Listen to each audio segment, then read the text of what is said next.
talant. Har qanday shaxsiy brend talant evaziga paydo bo'ladi. Sportivniy tana bo'lsa yarashadi. Ikkalasini birlashtirsak, ya'ni full komplektatsiya bo'lishi yarashadi. Ayniqsa bizning o'zbek yigitlari. Ongga har doim komfort yoqadi. Tanaga esa diskomfort yoqadi.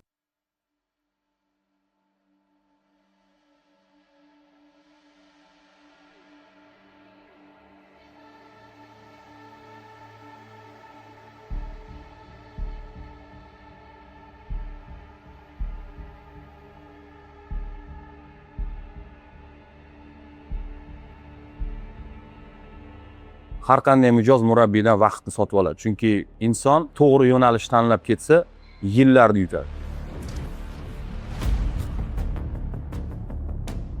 Medikamentoz, dori, anaqadir giyoh mavjud emas. Faqat jismoniy mashq. Hozirgi kundagi har qanday shaxsiy brend vakillarini kuzating, o'ta talantli bolalar. U ming o'qisin, ming boshqa qilsin, ichida talanti bo'lmasa chiqiza olmaydi. G'alaba degani bu har bir o'tkazgan bugungi kuningizga yaxshi mazmun berish.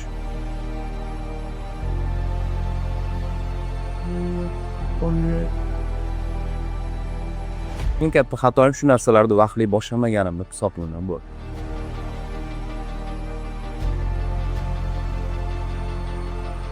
Ong va jism o'rtasida tarjimonman. Bu resursni joyiga qaytarishi ilojsiz aptekada yo'q. Agar Alloh qodir qilsa, umrimda oxirigacha jismimni tarbiyalayman.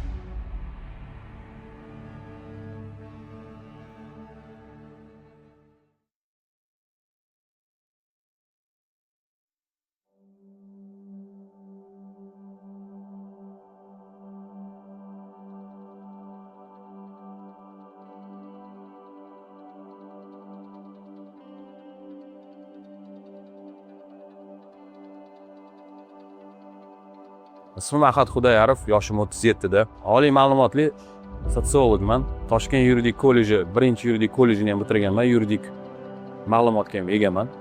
3 yildan beri murabbiylik qilaman. Masshtab katta yo'nalish уже olganimga 3 yil bo'ldi. 20 yilga yaqin ichida men fitness bilan shug'ullanaman.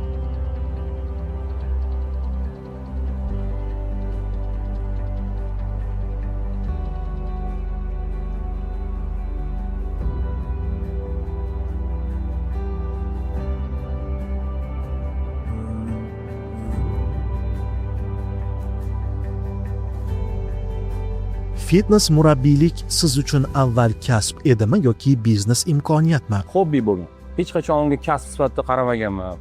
Biznes imkoniyat sifatida aqlim ham yetmagan. Shunchaki hobbi bo'lgan. Birinchi mijozingizni qanday topgansiz? Birinchi mijozni xatolarimni ko'rib, tushuntirib, keyin o'zimga ergashtirganman. Chunki u xatolarni bir vaqtlar o'zim ham qilgan. Shunaqa qilib birinchi mijozim bo'lgan. Ya'ni uni xatolarini tushuntirishni boshlaganimdan keyin menga mijoz bo'lib kelgan.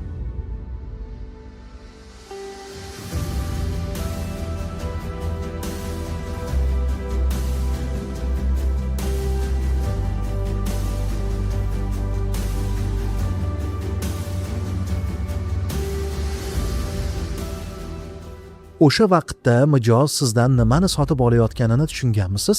Mashg'ulotnimi, natijanimi yoki ishonchnimi? Vaqtni sotib oladi. Har qanday mijoz murabbiydan vaqtni sotib oladi. Chunki ayni fitness yo'nalishi, nafaqat fitness, barcha kasb, hunar yo'nalishlarida inson to'g'ri yo'nalish tanlab ketsa, yillarni yutadi. Demak, vaqtni sotib olganman. Murabbiy sifatida ham vaqtni sotasizlar, chunki siz 3 yilda qilingan tajribani unga 3 oyda o'rgatasiz. Vaqtni sotib olasiz. Birinchi daromadingiz qancha edi va uni nimaga ishlatgansiz? $200. Shubhasiz sport formaga ishlatganman. Chunki xarajatsiz harakat nolga teng. Sirazu o'zimga investitsiya qilib, har xil forma olib, iloji boricha shogirdlarga har xil fonda ko'rinishga harakat qilardim. Chunki ularni ongida, qalbida qahramon bo'lib shakllandingizmi, sizda har xillik bo'lishi kerak. Sizga ergashishni xohlasangiz, xarajat turasiz o'zingizga. Birinchi bosqich sizga tadbirkorlik haqida eng muhim nimani o'rgatdi? Tadbirkorlikda o'zi halolidan top haqqa ishlatish kerak bo'ldi. To'g'ri so'zlik, qo'rqmasdan. Mijozning eng katta qo'rquvi yoki e'tirozi nimada bo'ladi? Mijozning eng katta qo'rquvi yoki e'tirozi manda o'xsharmikan? Har doim shu narsa bo'lganini qo'rquv. Manda ham o'xsharmikan xuddi shunaqa natija? E'tiroziga keladigan bo'lsak, nega manda natija sekin deydi. Insonning genetikasi degan narsa bor-da. Qaysidir genetikada 3 oyda sodir bo'ladigan jarayon, qaysidirda 3 yilda bo'lmasligi ham. Demak, e'tiroz har doim natija sekinlashishida qo'rquv manda o'xshaydimi degan tuyg'u. O'xshaydimi, o'xshamaydi. Sportni kimga emas, nimaga kerakligini tushuntirib berish. Deylik, bitta erkak mijozga qanoti chiqib ketishi kerak emas. Beli bor, poyesnitsa. Beli og'rib qolmasa bo'ldi yigit. Qanoting chiqib ketmasin, atlet deyman. Beling bukilib qolmasin, ko'kraging chiqib ketmasin, mayli kachok bo'lma. Qadding bukilib qolmasin, yetadi hayotingda baxtli yashashingga. Esini tanigandan boshlab orzulariga bo'lgan hurmati, ya'ni shu orzularigacha jismini sog'lom yetkazib borish yo'lini tushunishi. Boshqachasiga ilojisi yo'q. Ikki xil yo'nalishda jismiy sog'lom yetib boradi orzularingiz tanlagan kunga. Xudo sababchi qilgan ishlarni to'g'ri qilsak. Demak, jismoniy tarbiyada Xudo sihat salomatlikka go'zal qilib, shuni jismoniy tarbiyani sababchi qildimi? Shuni qilib olaman deb tushungan kuni yetkazib boradi. Tushuna olmasa bilmadim, yetib boradimi, yo'qmi? Sababini qilib turish kerak. Ya'ni qisqa qilib gapirganda, orzulariga bo'lgan hurmat.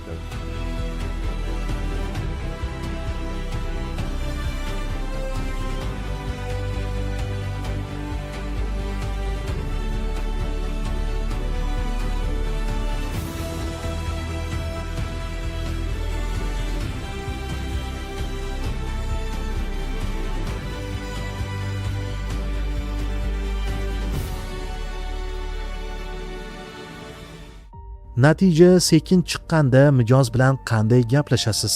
Natija bo'lsa bo'lmasa, baribir shu yillar sandan o'tadi-yu, atlet deyman. Hissiyoting qanaqa deyman? Yaxshi, Xudoga shukr deydi. Demak, yurib turibsan, kelding, yotib qolmadingmi? Yo'q. Energiyang joyidami? Yo'q. Demak, natijani ichidasan, prosta tushunmayapsan. Yotib qolganlar sandan nimani so'raydi hozir oldiga borsang desam, menga o'xshab yashashni deydi. Demak, kimnidir orzusida yashab turibsan, xohlasang davom et, xohlamasang ortga qayt.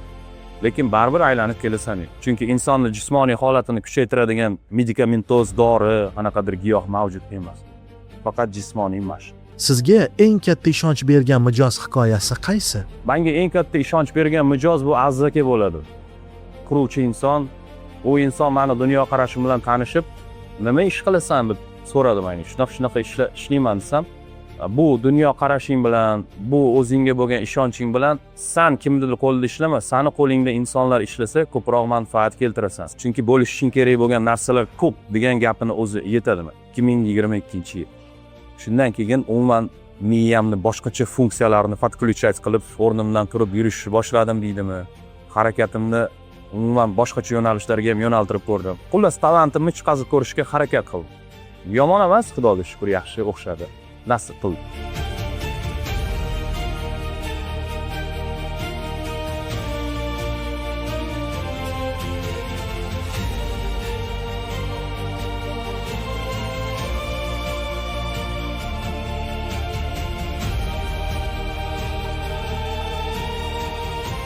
Siz uchun intizom sport odatimi yoki biznes tamoyilimi? Shunchaki hayot, pulim yo'g'ida ham sport deydim, pulim borida ham sport deydim, bo'ydoqligimda ham sport deydim, uylangandan keyin ham, ota bo'lganimdan beri ham hayot men uchun, hayotimda bir bo'lagi.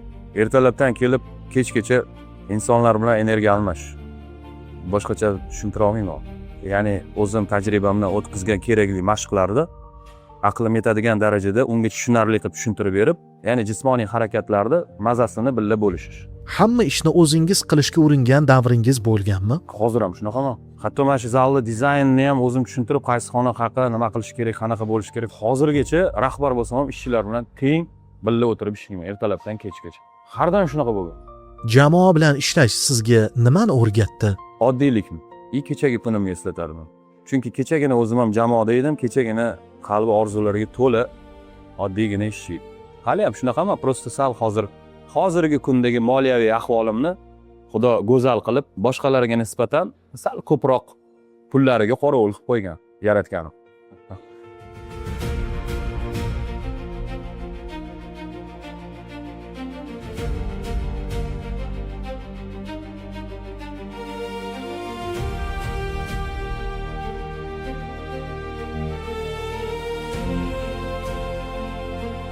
Instagram sizning biznesingizni qanday o'zgartirdi? Tubdan o'zgartirib tashladi. Mani o'z biznesim yo'q edi, Instagramdan boshlangan biznes. Menda shunchaki talentim bor edi, kuch-quvvatim bor edi, jismoniy holatim bor edi. O'zim tushunardim. Bu qanchalik yaxshiligini, qanchalik mazaliligini, qanchalik erkakka, yigitga, o'smirga, hattoki qari kishiga ham foydaliligini tushunardim. Endi buni targ'ib qilish uchun ijtimoiy tarmoq to'tki bo'lgan, demak, asosiy negizlardan bittasi deb o'ylayman. Xudo shuni sababchi qilgan. Siz uchun shaxsiy brend nimadan boshlanadi? Talant. Har qanday shaxsiy brend talant evaziga paydo bo'ladi. Talant bo'lmasa, menimcha shaxsiy brend shakllanmaydi. Hozirgi kundagi har qanday shaxsiy brend vakillarini kuzating, o'ta talantli bo'ldi. U ming o'qisin, ming boshqa qilsin, ichida talanti bo'lmasa chiqiza olmaydi. Masalan, marketing degan narsani men vaqti tushunmayman, lekin marketologlar bilan o'tirsam, o'qiganmisiz deb savol beraman. Men hech qachon nima o'zi bu kasb deyman, men tushuna olmayman. Aktyorlik qobiliyatingiz qatdan bunaqa o'qiganmisiz yoki nutq madaniyati darslarini olganmisiz deb turib, nutq madaniyatini cho'qqisida yuradigan yigitlar bilan gaplashganimizda unaqa darslar borligini eshitmaganman. Xudo bergan talant bo'lishi kerak baribir.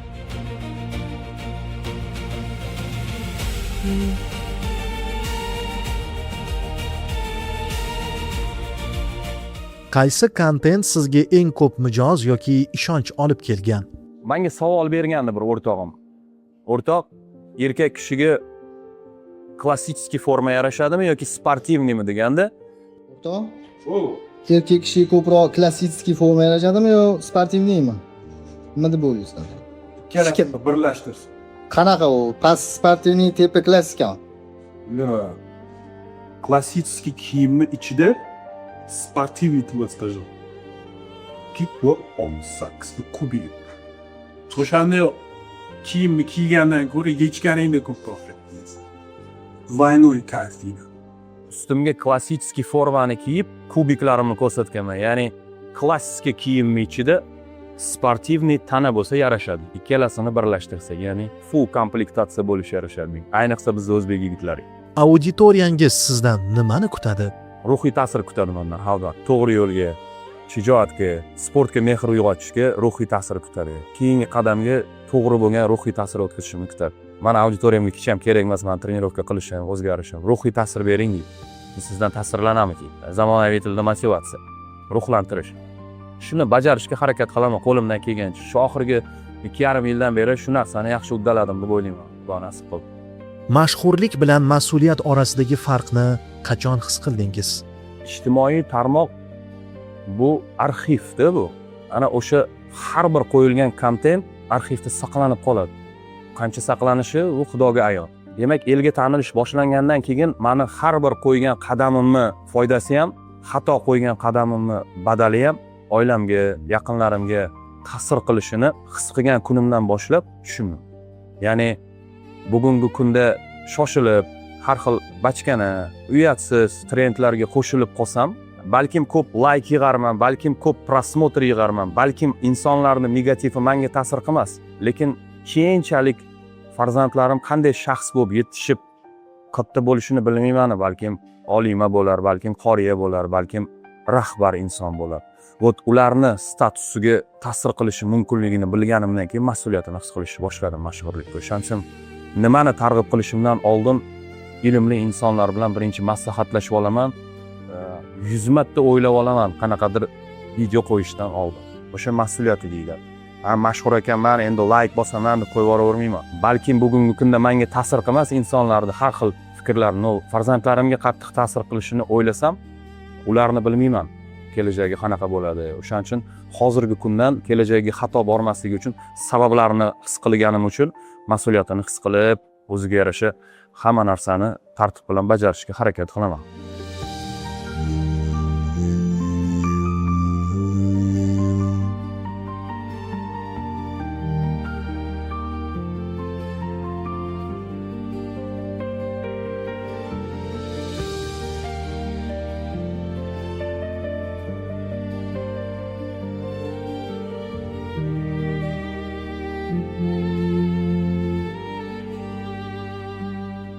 Shaxsiy brendni sotuvga aylantirishda eng nozik joy nima? Insonlarga o'zingiz tushunadigan qatlamda emas, ular tushunadigan tilda gapirish o'ta qiyin. Umuman fitnessga kirmagan insonga fitness nimaga kerakligini tushuntirib berish, uni nazarida men tirikchilik qilsam, ko'p pul topsam, menga nima keragi bor, men buni chiqazib deydi. Buni chiqazishni qo'yavering deyman. Energiya qayerdan olasiz deyman. Ertalab turdingiz, lanchsiz, oila bilan aylanish kerak, aylangiz kelmayapti. Seyf ochsangiz $20,000 turibdi. Ichi o'zi ham biladi o'sha inson.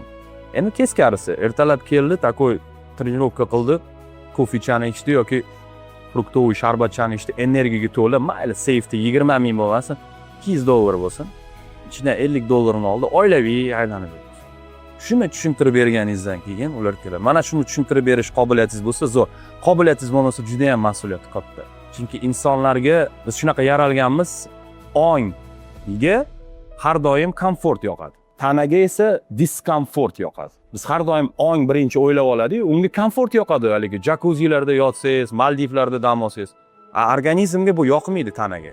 Tanaga diskomfort, unga jismoniy mashq berish kerak, hamma narsa qilish kerak, keyin yaxshi qon aylanadi. Ana o'sha narsani tushuntirib bera olsangiz, meni asosiy talantim ong va jism o'rtasida tarjimonman. Ongga signal beraman, xuddi boyagi $20,000 bo'lmasa, 200 bo'lsin, lekin energiyaga to'la bo'lgan, energiya aptekada yo'q, bolnitsada yo'q do'stlar.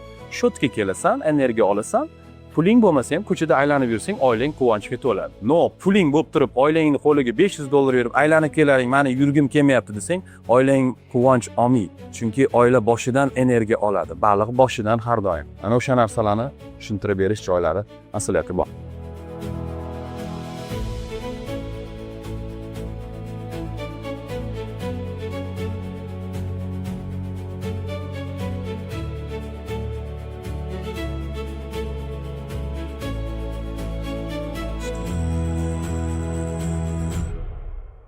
Siz uchun katta g'alaba nima? Har kuni dangasalikni yengish. Inson har qanday g'alabadan uni dangasaligi ayirib turadi. G'alaba degani bu har bir o'tkazgan bugungi kuningizga yaxshi mazmun berish. Restoranda o'tirish emas. Mazmun berish deganda har kim har qanaqasiga tushunadi. No, mazmun berdim deb hisobladimi, demak yutuqda. Ana o'shandan dangasalik ayirib ertalabdan kechgacha ijtimoiy tarmoqda, TikTokda vayn ko'rib o'tiradigan bo'lsa, bu o'zi dangasa. Shuni yengish. Dangasalikni yengish. Umr asli bir kun, o'sha kun bugun deydi, ertaga kelishi noma'lum. Ertaga yaxshi bo'lib ketadi, Xudo xolasa ertaga dangasalikni yengaman deyishi mumkin. No, ertaga kelishi noma'lum. Umr asli bir kun. Ertalab turdingiz, dangasalikni yengidingiz, yetadi o'sha harakatlanishingizga. Bugun sizning ishingiz odamlarga nimani o'zgartirib beryapti? Sportga bo'lgan dunyoqarash o'zgarishni boshladi. Ayniqsa bizda o'zbekchiligida ko'p hollarda sportni, ayniqsa mana bunaqa og'ir atletika, jismoniy tarbiyani ko'pincha jahldor qilib tarbiyalab qo'yadi insonni deb o'ylashni boshlashganda. Uni o'ylashardi eskilar. Urushqoq, sovuqqon qilib qo'yadi deb. Aslida esa hozirgi kunda meditsina ham tan olib turibdi, insonni gormonalniy buzilishiga, jismoniy holat kamayib ketganini. Ya'ni bugungi kunda eng dolzarb narsalardan bittasi, oldin eng zo'r, eng oddiy narsalardan bittasi bu uxlab qolish edi, lekin uxlashga vaqt yo'q edi. Hamma ishlar. Hozir uxlash muammo bo'lib qolgan. Uxlash uchun jismoniy mashq bo'lmaganining evaziga insonlarning ko'pchiligi uxla olmasdan gormonni buzib tushadi. Ana o'sha uxlashga jismoniy mashq kerakligini tushunishi, gormon to'g'irlanishiga, ovqat hazm bo'lishiga. Mana o'sha dunyoqarash o'zgardi sportga bo'lgan. Ayni fitness yo'nalishiga. Boshqasini bilmadim. Biznesda qilgan eng qimmat xatoingiz nima bo'lgan? Shu ishlarimni vaqtli boshlamagan. Biznesda hali xato qilganim yo'q. Hali biron marta xato qilganim yo'q. Qilmayman ilohim. Mani biznesim bu katta pul tikib tadbirkorlik emas. Fitness yo'nalishi bo'yicha unchalik katta riskka ega emas bu biznes. Chunki siz bu sport anjomlariga pul tiksangiz, bular yedirilib qolmaydi. Ularni moylanishiga, ishlashiga, mexanizmiga qarab tursangiz, u sizga ishlayveradi. Eng muhimi, lokatsiyani to'g'ri tanlasangiz bo'ldi. Hali bu narsada adashganim yo'q. Xudoga shukr, yaxshi. Demak, eng katta xatoim shu narsalarni vaqtli boshlamaganimni hisoblayman bo'ldi. Pulni reinvestitsiya qilishni qachon tushundingiz? Pul topgan kunimdan boshlab o'sha murabbiylik faoliyatimni birinchi mijozimdan olgan $200 sразу o'zimga har xil sport formalar olgandan keyin har kuni har xil kiyib borganimni evaziga mijozlarim, shogirdlarim menga qarab ilhomlanib ergashardi. Demak, xarajatsiz harakat nolga teng, o'zimga investitsiya qilishni boshladim. O'shanda tushundim. Boshidan o'zi tushunib yetganman. Yigitligimdan yigit o'ziga yaxshi investitsiya qilsa, ish topishi oson. Yigit o'ziga yaxshi turmush tarzini investitsiya qilsa, ya'ni vaqtli tursa, to'g'ri ovqatlansa, jismoniy mashqda bo'lsa, har xil keraksiz noto'g'ri yo'llardan yiroq yurish ham bu ham investitsiyaga kiradi. Ana o'shalarni to'g'ri investitsiya qilsa, ish topishi oson, yo'nalish topishi oson. O'zi oldindan shu investitsiya o'zini boshlaydi. Ahad Xudoyarov brendi keyingi bosqichda nimaga aylanishi kerak? Uje meditsina sohasida 2-3 ta xirurg shogirdlarim bor. Iloji boricha insonlarni xirurg qabuligacha bo'lgan vaziyatni aniqlaydigan yo'nalish ochish. Ya'ni misol uchun oddiy inson grija bo'lib qoldi. Grijani sraza operatsiya qilish emas, balkim operatsiyagacha bo'lgan davolash usuli mavjudligini ko'rib beradigan sentr ochish harakatidan. Ya'ni обязательно kesib tashlash kerak emas. Balkim kesishsiz ham davolash mumkin. Ya'ni reabilitatsion sentr ochish, reabilitatsiya qilish bellar. Keyingi bosqichlar shu. Uje fitnessdan bir bosqich pastroq, bir pog'ona pastroq, uje fitness qatlamiga kuchi yetmaydigan insonlarni fitnessga tayyorlaydigan alohida fitness klub ochish. Reabilitatsion sentr deyiladi, reabilitatsiya qilinadi. O'shanaqa markazlar bor. O'shani boshqacharoq, savremenniroq variantini ochmoqchiman. Chunki reabilitatsiya deganda hamma больница ko'zini oldiga keladi, insonni ruhiyati sal qanaqadir qo'rquv his qiladi, zerikish his qiladi, borgisi kelmaydi. Buni sal fitness klubni boshqacharoq bosqich qilib, sal shoular qilib, grijani og'rig'ini olib chiqib ketadigan qilish niyatim bor, zamonaviyroq. Insonlarga bu kayfiyat bag'ishlaydi. Otalarimizga, onalarimizga beli og'rishini oldini oladigan, balkim raqslari bilan qanaqadir mashqlarni raqslarga ulab, o'ylab topadigan mexanizmni boshladik hozirgi kunda. Xirurglar bilan, neyrokirurg, aritmolog, kardiologlar bilan har doim majlis qilib, shu yerda shogirdlarim bilan shu yo'nalishni payiga tushamiz. Xudo nasib qilsa shuni ochamiz.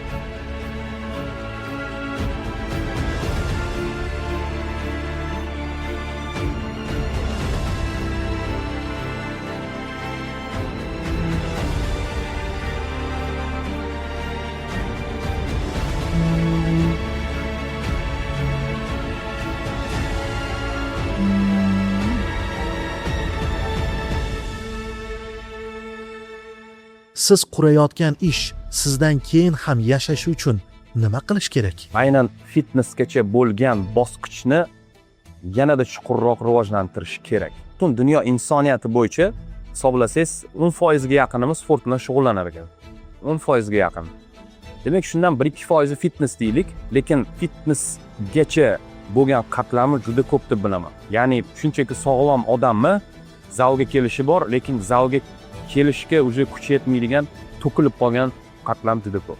Ya'ni tirikchilik, ro'zg'or, hayot tashvishlari bilan qaddi bukilib qolgan akalarimiz, otalarimiz juda ko'p. Ayni o'shalarni qaddini sal o'nglaydigan sistemani chuqurroq rivojlantirib, распространять qilsa, bizdan keyin ham yashaydi deb o'ylayman. Endi boshlanayotgan tadbirkorga bitta aniq maslahat. Har doim qalbida halolidan topib haqqa ishlatguvchi tadbirkorlaringdan qilib qo'y Robbim deb duo qilib turishni maslahat beraman. Ya'ni mijozlarni aldamasdan undan chiqqan pulni to'g'ri pokiza yo'lga ishlatish. Bir xillarda bo'ladi, natija mana buni olsangiz tez bo'lib qoladi deb insonni qalbiga kirib ketish imkoniyatiga egada, uni reklamasi shuni darajasiga yetgan. Ya'ni uni tashqi ko'rinishiga qanaqa qildingiz, sizga ergashmoqchiman desa, buni ichsangiz deb turib 30-20 dollar payda bo'lib, uni orzulari bilan sal o'ynashib qo'yadi bir xil murabbiylar. Ana o'sha narsalardan sal yiroq yurib, gap dorida emas, balkim yordam berishi mumkin, lekin gap bunda emas. Asosiy masala mashaqqatda, davomiylikda deb turib, ishini o'nglab olib, to'g'rilab olsa yaxshi bo'lardi. Toshni tomchi tushgani uchun teshmaydi. Tomchini davomiyligi uzluksiz bo'lgani uchun teshib yuboradi.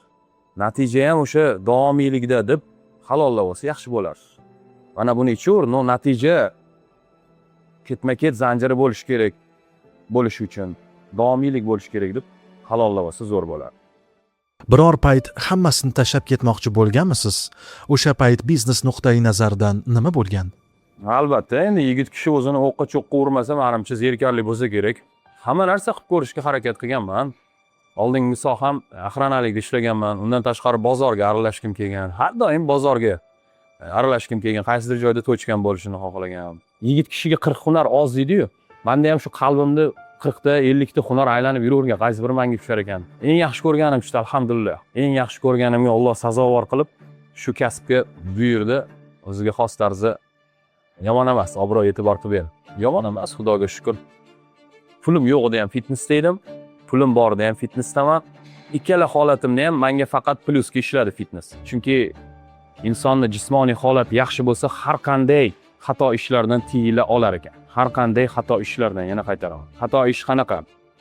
Puli yo'g'ida xato ish yalpayib yotish, puli borida xato ish bu kayfga qarab ketib qolish. Ana shu ikkala vaziyatda ham jismoniy holatni o'nglab, o'zimni tanamga, jismimga, ruhiyatimga tiyilishni o'rgatgan. Dangasalikdan ham, kayf safodan ham tiyilishni o'rgatgan.